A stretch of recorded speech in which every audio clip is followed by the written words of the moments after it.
وعلمنا التأويل. آمين. Ada yang tidak datang? Tidak. Hadir? Hadir. Sebelum kita mulai, ada pantun dulu dari Bisa. Pantunnya singkat sekali. Si kembar kesukaannya. Cakep. Apa semuanya? Alhamdulillah, luar biasa. Tetap semangat, tetap ceria. Lancar sekolah, mungkin hafalan. Masuk surga sama-sama. Allahu Akbar.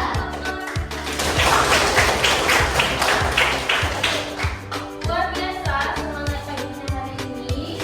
Ada yang mau makan? Semuanya sudah makan ya. Sebelum kita belajar, kalian kan tinggal di asrama nih, ya nggak? Ada sekolah dari jam 8 sampai jam setengah 2, ya kan? Kemudian dilanjutkan dengan kegiatan asrama, ya kan? Ada lagi kewajiban menghafal Al-Quran. Kira-kira kalian kesulitan nggak untuk mengatasi atau mengatur waktunya? Tidak. Tidak. Kira-kira kenapa tidak? Karena pintar membagi waktu kata kawannya. Apalagi bisa menggunakan waktu dengan baik. Oke, sekarang misalnya kira-kira sebaik apa penggunaan waktunya? Coba misalnya Raisa dari jam 2 sampai jam 3 Raisa ngapain?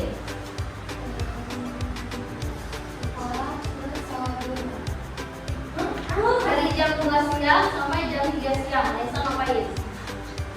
Setelah pulang sekolah pasti makan siang dulu ya kan? Terus Raisa ngapain biasanya? Belajar. Alhamdulillah. Ada kawan-kawan lain yang masih bingung kira-kira mau ngapain? Yakin? Oke, kalau memang sudah tahu cara mengelola waktu antara sekolah dan asrama, karena kalian kan harus belajar sekolah, harus menghafal Al-Quran, dan yang sudah dihafal juga harus diulang-ulang, kalau nggak lupa kan? Nah, terkadang kalian juga kesulitan, walaupun kadang-kadang tahu, nanti jam segini mau ini nanti jam segini mau ini tapi kan ada hari-hari, ada masa-masa kita itu bingung nanti mau ngapainnya, ya kan? Bagaimana cara mengatasi masalah tersebut kira-kira? Apa hubungannya sama materi kita hari ini? Ada yang bisa jawab? Belum bisa jawab karena belum tahu.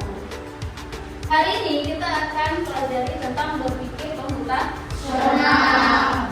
komputasional. Pasti di pikiran kalian itu komputer, ya nggak? Ya. Karena katanya komputasional. Jadi yang menurut pikiran kita kayaknya ini berkaitan sama komputer nih, ya kan? Jadi sebenarnya apa berpikir komputasional itu?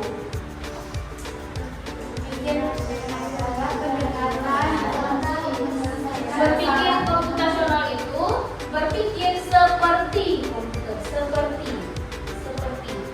Berarti bukan harus komputer yang menjalankan itu. Bisa nggak kalau kita manusia yang berpikir seperti komputer? Bisa. Itulah yang disebut dengan berpikir komputasional. Apa itu? Kita berpikir dengan sistematis. Waduh, saya punya masalah nih, misalnya. Terserah masalahnya apa aja, setiap orang beda-beda nih masalahnya. Saya punya masalah nih.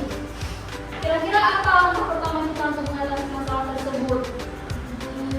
Kita kan berpikir nih, apa ya yang jadi masalahnya sebenarnya, ya kan? Terus apa ya yang bisa jadi solusinya, ya kan?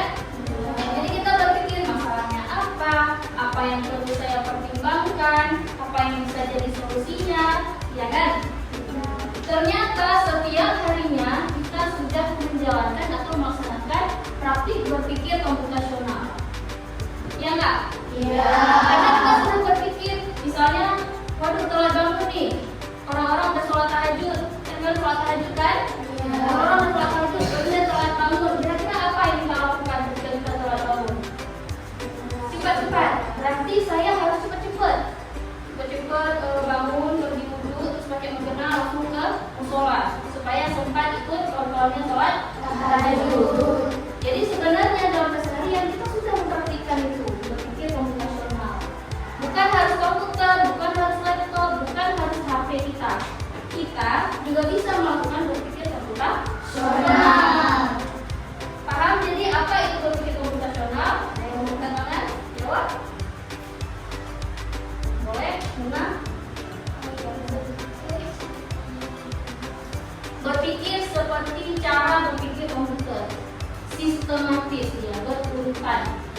Kalau misalnya ada masalah, kita lihat dulu apa masalahnya, kemudian kita pertimbangkan apa yang bisa menjadi solusinya.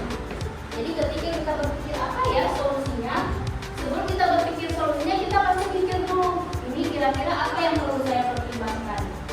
Kalau misalnya tadi kasusnya kita telat bangun nih, telat sholat tahajud, kira-kira perlu nggak kita mempertimbangkan nanti sore mau main apa ya? Ya kan? Apa yang perlu kita pertimbangkan? Cepat-cepat keluar, duduk, pakai mukena, terus ke musola.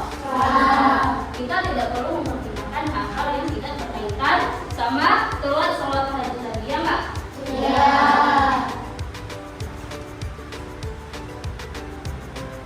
Ternyata dalam bahasa komputer itu ada 4 konsep berpikir komputasional.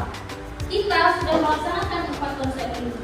Cuman kita baru tahu aja terminologi atau kata-kata istilah yang digunakan untuk itu. Misalnya pada dekomposisi, memecah masalah kompleks menjadi masalah-masalah kecil. Kita sudah melakukan. Misalnya tadi masalah telat sholat tahajud. Kita kan sudah mengenal, oh saya telat sholat tahajud nih. Berarti yang menjadi masalah adalah bisa-bisa nanti ketika di absen kita nggak ada, di absen ustazah kita nggak ada, ya kan? Nah, terus apa lagi yang menjadi masalahnya? Iya, ketinggalan jamaahnya akhirnya. Terus apa lagi yang menjadi masalah? Yang benarnya kita taruh di mana tadi? Ya kan? Nah, jadi letak benar di mana kita pecahkan masalah itu menjadi kecil. Kalau tidak kita perkecilkan masalah itu, kita pertimbangkan permasalahan kecilnya, maka solusinya tidak ketemu. Kemudian yang kedua ada pengenalan pola.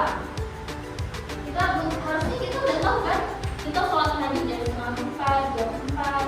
Tapi ternyata kita telat. Kalian tahu nggak misalnya sholat tahajud jam 4, terus atau jam 4, selesainya biasanya jam berapa? Jam 4:15 misalnya kan. Terus kalian bangun jam 4:05 misalnya. Kalian kan udah tahu nih pola asrama kalian. Wah, udah jam segini, berarti orang-orang kira-kira udah rakaat terakhir, ya kan? Jadi kita mengenal pola-pola kapan ketika kita telat, ini sedang apa nih? Misalnya udah jam berapa nih? Berarti saya udah telat, berarti saya ini maksudnya mungkin di rakaat terakhir. Nah, kita mengenal pola itu. Dan juga kita mengenal pola kita tidur jam berapa tadi. Kok saya bisa bangun jam segini? Kalau saya tidur lebih awal, berarti saya bisa bangun lebih awal. Kemudian ada abstraksi. Memfokuskan pada informasi penting, mengabaikan yang tidak penting, yang kayak tadi. Kita udah telat sholat tahajud, berarti yang penting adalah kita cepat duduk, pakai mukena, pergi ke musola. Tadi yang tidak perlu kita pikirkan apa? Nanti sore mau main apa ya? Nanti siang kira-kira lauknya apa ya? Relate nggak ke sholat tahajud tadi? Jadi kalau tidak relate ke masalahnya, kita abaikan dulu, kita kesampingkan dulu. Oke, di sini ada pertanyaan?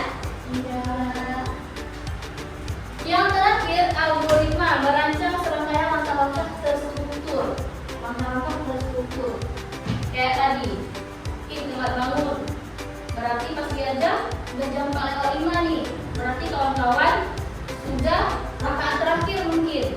Berarti kita menyusun langkah. Dulu langkah pertama apa? Pakai jilbab dulu mungkin, ya kan? Pakai jilbab dulu. Keluar asrama kita pergi berwudu. Setelah berwudu kita pakai mukena. Setelah pakai mukena baru kita sholat. Coba kalau langkahnya kita balik-balik. Jadi kita wudhu dulu, bisa nggak? Nggak bisa. Masa keluarnya pakai jilbab, ya kan? Jadi dia teratur, terstruktur. Nama bahasa komputernya sistematis. Itulah yang disebut dengan algoritma. Ada pertanyaan sampai sini? Ada yang mau bertanya?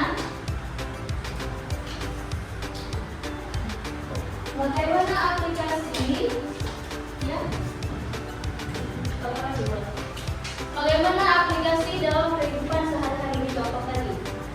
Yang menjadi masalah besarnya adalah kesulitan dalam mengatur waktu. Misalnya ada komposisi, apa yang menjadi masalah-masalah kita ketika kita kesulitan mengatur waktu? Ada tentang waktu belajar di sekolah, kita susah mengatur waktu, waktu pelajaran misalnya, terus waktu menghafal Al-Quran. Ini 8 udah harus sekolah sampai jam 1 misalnya. Terus apa lagi? Kapan mau murojaahnya? Karena kan hafalan yang kita hafal, kalau nggak kita ulangi pasti lupa. Terus ada kapan saya harus istirahat? Perlu nggak waktu istirahat? Anissa, perlu nggak waktu istirahat? Perlu. Otak kita kalau tidak kita istirahatkan sebentar, lelah nggak? Jadi kita butuh istirahat itu. Makanya kita harus pintar membagi waktu antara kapan saya menghafal, kapan saya mengulang pelajaran, kapan saya mengulang hafalan, dan kapan saya istirahat.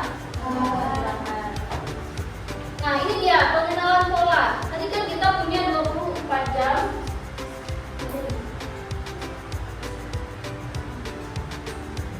Tadi pengenalan pola kita kan punya 24 jam, tapi kita kesulitan dalam mengatur waktu ini. Kita harus hafal 30 juz. 30 juz sudah nggak hafalnya? Susah sekali. Berarti kita harus mengenali diri kita sendiri. Jam efektif untuk saya yang untuk menghafal Al-Quran jam berapa ya?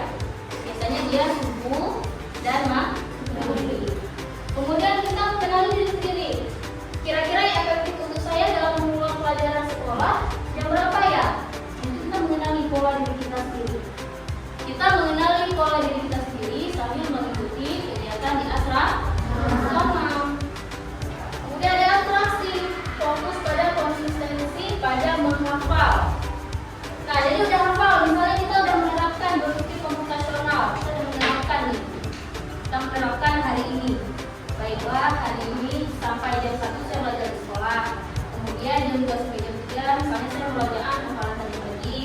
Terus jam 3 sampai jam 4 saya mau belajar sekolah. Sehari 2 hari kita laksanakan. Kira-kira bisa istiqomah nggak? Bisa, tapi susah dan atau sulit. Makanya untuk ini kita perlu fokus apa yang menjadi tujuan kita. Apa yang tidak menjadi tujuan kita, nggak perlu kita fokus ke sana. Jadi kita di sini fokusnya belajar sekolah dan menghafal Al-Quran. Berarti fokus pada target. Nggak perlu kita mikir misalnya nanti lebaran berbaju berapa ya? Perlu nggak? Relate nggak sama target kita menghafal Al-Quran dan belajar di sekolah dengan baik? Misalnya nanti liburan saya mau kemana ya? Relate nggak sama itu? Jadi atraksi itu kita menanggapi atau meninggalkan hal yang penting dan mengesampingkan hal yang tidak penting. Yang terakhir ada algoritma. Kita susun. Tadi kan kita udah kenalin. Oh, saya jam subuh itu yang saya gampang menghafal. Berarti subuh kita set, kita atur jadwal kita untuk menghafal Al-Quran. Kemudian misalnya setelah zuhur, sayangnya lebih enak kalau ulang pelajaran sekolah. Nanti ulang pelajaran sekolah. Kan kita punya banyak gazebo, kita punya banyak kontrol, bisa hafal, bisa mengulang di situ. Ya nggak? Iya. Kalau misalnya kita kawan-kawan kita ribut di asrama, mungkin lagi bercanda, lagi bermain, kita bisa pergi ke salah satu pondok di sekolah. Kan banyak kan? Ulang di sana pelajaran atau hafalannya. Nah, terus misalnya ada setelah asar ulang hafalan pagi. Oh, kalau misalnya kalian tipikal orang yang setelah asar kayaknya lebih gampang mengulang yang pagi daripada hafal yang baru. Berarti setelah asar ulang yang pagi tadinya hafal yang baru. Nanti kalau setelah maghrib kalian merasa lebih mudah untuk menghafal pelajaran yang baru, hafal setelah maghrib. Selama ini tadi pertanyaan misalnya kalian udah kalian merasa kesulitan enggak belajar?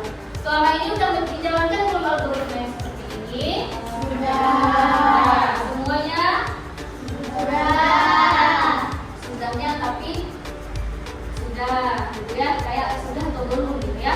Bagi yang belum melaksanakan, silakan dilaksanakan seperti ini. Tidak perlu mengikuti yang seperti ini. Kalian kenali diri kalian sendiri karena orang beda-beda. Ada mungkin nanti temannya siang lebih enak menghafal Al-Quran ternyata. Kita siang lebih enak belajar sekolah. Berarti kita belajar di sekolah.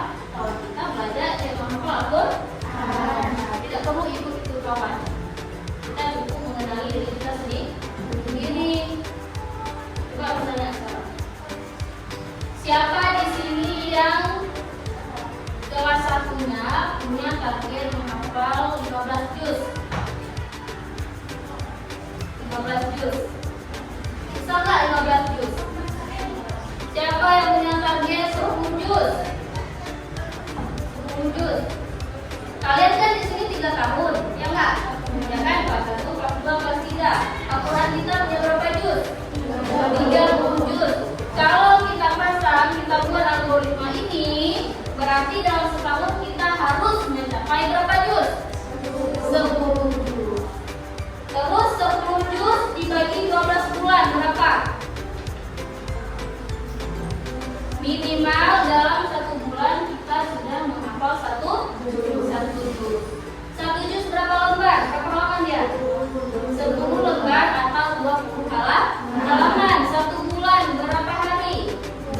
30 hari. Apakah sudah dilaksanakan seperti target yang kita katakan? Belum. Berarti algoritmanya belum terlaksana dengan baik. Jadi sampai ke situ kita pasang target. Oh, saya mau 3 tahun 30 juz, berarti 1 tahun 10 juz, ya kan? Berarti dalam 1 bulan saya minimal sudah menghafal 1 juz. Karena nanti kita ada mungkin sakit, kalau enak badan dan segala macamnya, sehingga ada hari-hari kita tidak bisa menghafal. Kita harus pasang target. Minimal 1 hari ada berapa halaman kalau 30 hari bagi 20 halaman? 2. Minimal sekali kita bisa menguasai 1,5 atau 2 halaman. Sanggup kira-kira? Insyaallah. 1,5 atau 2 halaman itu kira-kira berapa ayat? 10 sampai 20 ayat tergantung panjang pendeknya ayat kan? Kita buka lagi target. Berarti saya punya waktu untuk menghafal subuh sama maghrib misalnya. Kita lihat dalam 2 halaman ini ternyata ada 10 ayat misalnya. Berarti subuh 5 ayat, maghrib 5 ayat. Siapa yang sudah menerapkan seperti itu? Belum. Jadi berguna nggak pelajaran hari ini dari Miss? Berguna. Kemudian masalah sekolah. Oh, tadi saya di matematika misalnya, saya belum bisa tadi tentang perkalian. Pulang sekolah, pas setengah 2 udah selesai. Kita udah selesai sholat jamaah. Setelah itu kita makan. Jam 2 minta kawannya untuk tolong buat 1 soal. Kalian 20 orang. Kalau 1 orang yang minta soal, setiap orang masih 1, berarti ada 19 soal, ya kan? Kasih aja kawannya. Berapapun yang kawannya tulis, nah, kerjain. Jadi kita punya 1 hari 19 soal. Nggak sanggup, banyak kali. Soalnya kami bangun cepat misalnya tadi, kan? Soal tahajud kan? Bangun cepat ternyata tadi. Ya udah nggak apa-apa, 1 hari 5 soal aja. 1 hari 5 soal. Dalam 1 minggu ada berapa hari? 7 kali 5? 35 soal yang kita kerjakan dalam 1 minggu. Kalau kita kali dengan 1 bulan, 35 kita kali 4 ada berapa? 140. Ternyata dalam 1 bulan kita melaksanakan atau mengerjakan 140 soal. Banyak nggak? Banyak. Dibandingkan kita yang cuma mengeluh kalau sekali matematika itu. Kalau nggak suka misalnya pelajaran IPA, fisikanya susah kali, daripada kita mengeluh, lebih bagus kita membuat target. Oh, masalah saya nggak bisa nih matematika ini. Tadi kan ide komposisi kan? Saya nggak bisa kali-kali. Permasalahannya kenapa nggak bisa perkalian? Ternyata perkalian 1 sampai 9 belum bisa misalnya. Berarti kita pecahin dulu masalah yang 1. Berarti langkah pertama kita harus bisa menguasai perkalian 1 sampai 9. Kemudian apalagi baru kita belajar matematika tadi yang kita belum bisa. Sampai hari ini apakah sudah dilaksanakan hal yang saya katakan? Belum. Jadi kita ada gunanya belajar berpikir komputasional ini. Kenapa? Karena memang bisa diterapkan di keseharian kita. Apalagi anak-anak asrama pasti kegiatannya itu lebih padat. Jam segini apa misalnya? Nanti sholat maghrib, habis itu murojaah, nanti sholat isya, habis itu murojaah lagi, habis itu tidur. Kita di sekolah juga misalnya ada dikasih PR ya kan? Atau misalnya besok kami ulangan. Kira-kira ribet nggak untuk mengatur waktu untuk bisa memenuhi semua kebutuhan itu? Ribet. Makanya kita harus tahu bagaimana cara kita berpikir sistematis. Kenali dulu masalahnya,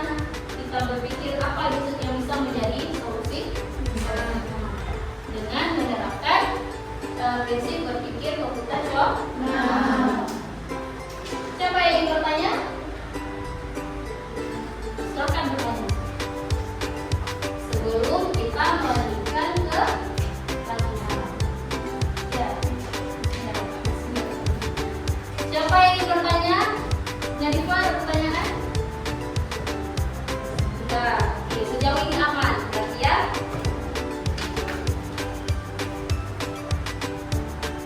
Nah, tadi kan bertanya ada pertanyaan tidak ada. Karena kalian tidak memberikan pertanyaan, maka bisa akan memberikan jawaban. Caranya dengan bekerja adalah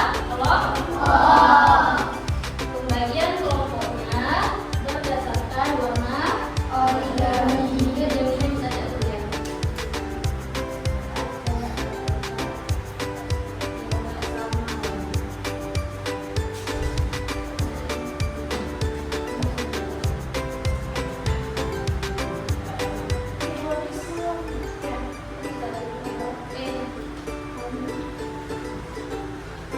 Jadi kalian nanti duduknya sama kawan, kelompoknya yang sama warna.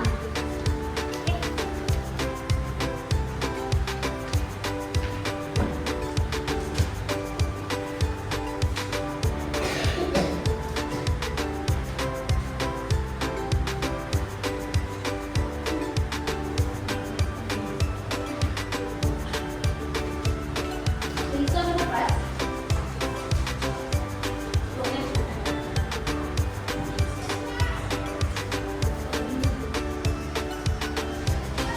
Siapa yang belum dapat? Yang belum dapat? Ada yang belum dapat? Oke. Silakan bentuk kelompok berdasarkan warna origami yang kalian dapat.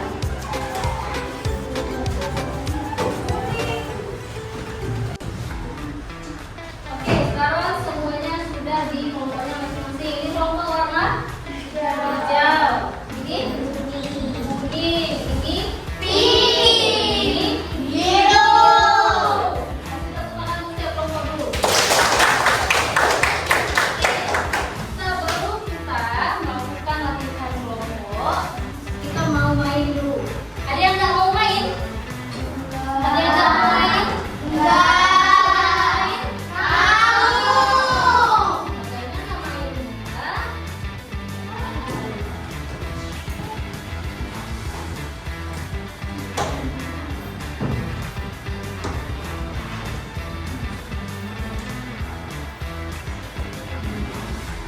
Hari ini kita akan bermain dengan apa namanya? Emoji. Emoji atau emoticon. Jadi nama ICTQ-nya adalah kode rahasia kawan. Nanti perkenalan diri dulu. Hai, perkenalkan kami emoticon ceria yang akan bermain bersama kalian. Oh iya, kami juga anak-anak disiplin yang tinggal di asrama loh. Nanti dia merasakan padatnya kegiatan asrama yang sama dengan kalian semua. Ayo bermain bersama kami. Nah, cara mainnya seperti ini. Kami akan saling berdekatan, membentuk suatu kalimat pendek yang terdiri atas 3 kata. Ingat ya, 3 kata. Setiap dari kami menyimpan satu huruf tertentu. Jadi setiap emoji itu dia menyimpan satu huruf, setiap emoticonnya. Yang apabila digabungkan akan menjadi kata-kata inspiratif. Sudah tergambar? Kalian harus fokus maksimal ya, karena setiap kelompok hanya diberikan waktu 1 menit. Siapkan alat tulis kalian. Siapkan alat tulisnya. Pensil boleh, pulpen boleh, dan kertas.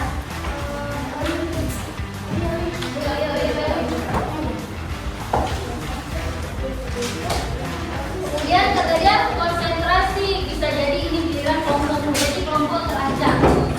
Tidak ada instruksi, misalnya kelompok kuning ini giliran kalian nggak ada, ya. Jadi kalian konsentrasi, bisa jadi itu giliran kelompok kalian.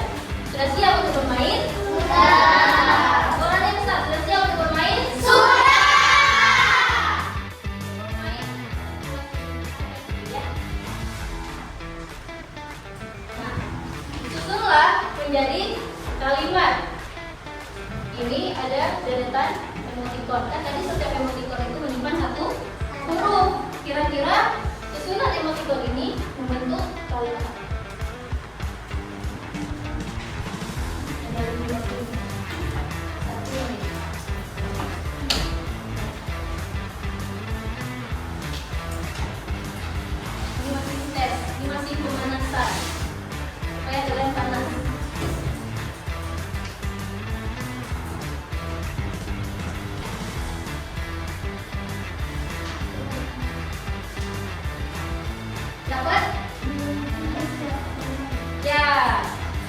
lihat jawabannya. Kawan-kawan dapat? Dapat. Kelompok hijau? Belum. Kelompok biru? Belum. Berarti udah kelompok pink sama kuning. Kita lihat jawabannya ya. Apakah dia kami siap bermain? Gimana cara lihatnya? Yang pertama yang ada tulisan good, berarti K, ya kan? Yang kedua shock, terkejut, mana? A. Yang ketiga buka mulut, yang mana buka mulut? Mana M? M. Nanti cara mainnya siap ya, kalian cuma nyuruh 1 menit. 1 menit untuk lihat itu kalimat apa? Cuma 3 kata doang. Oke, kita tes kefokusan konsentrasi. Perhatikan nanti di sini ada nama kelompoknya, biru, kuning, pink atau hijau, ya. Jadi ketika nanti di-klik di situ, waktunya akan langsung berjalan. Jadi kalian fokus. Kalau itu punya kelompok kalian, silakan cari jawabannya. Ngerti? Oke, kita mulai. Siap ya? Siap. 1, 2.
Kelompok manakah kelompok kedua?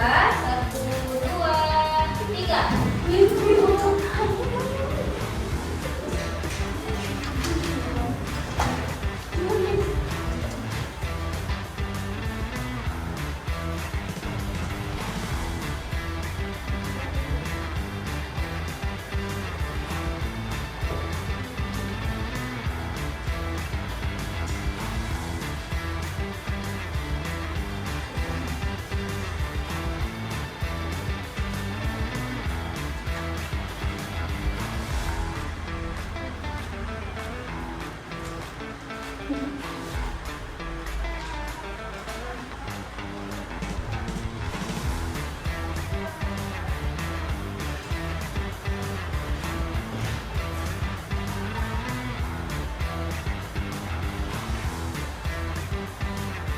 Kita hitung sama-sama. 4, 3, 2, 1.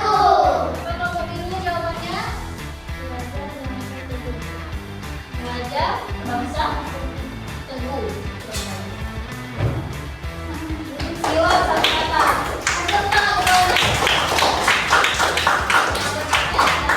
Belajar bangsa tangguh. Oke, seru nggak mainnya? Seru. Kira-kira otaknya sudah refresh, sudah semakin konsentrasi, semakin fokus nggak? Sudah. Ingat apa kata Sri? Ya. Dia tanya, bagaimana, apa kalian senang bermain bersama kami? Senang.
Sudah siap semuanya? Sudah.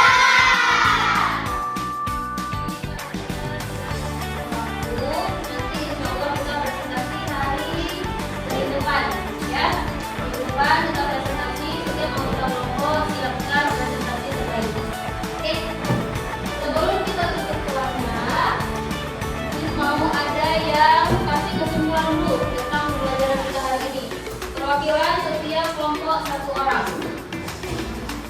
Mulai dari kelompok kuning. Silakan, siapa yang mau kasih kesimpulan tentang pelajaran kita hari ini? Berdiri, berdiri, suaranya yang besar. Kesimpulan tentang pelajaran kita hari ini. Kawan-kawan yang lain dengar dulu. Yaitu berikut komputasional adalah yang pertama mengatur jadwal. Jadwal.